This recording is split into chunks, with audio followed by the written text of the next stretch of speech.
کارەکانیشمان پێک دێت لە یەکەم زیادکردنی کاتی پێدانی کارەبا هەرچەندە جۆزەی 16 ئەمپێریان بۆ داناوین کەچی ئەو پەڕی 5 بۆ 6 کاتژمێر کارەبامانەیە.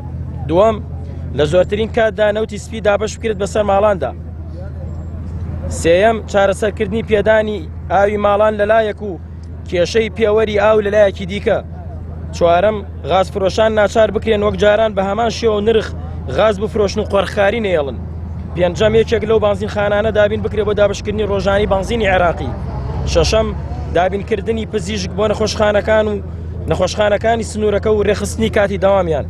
ئەگەر داواکارەکانمان جێبەجێ نەکرێت ئەوە ڕێکاری تر دەگرینە بەر و داوا لە هاوڵاتیانی ئازیز و بە ئەمەک و خەمخۆرانی سنوورەکە دەکەین بەدەم داواکارەکانمانەوە بێن و قسە و ڕەخنەی ناو سۆشیال میدیا بکەن بە کردار و بۆ مافەکانتان برژێن لەسەر شەقام لەگەڵ ڕێزدا دەستەی فشار لە قەزای شارە زوور.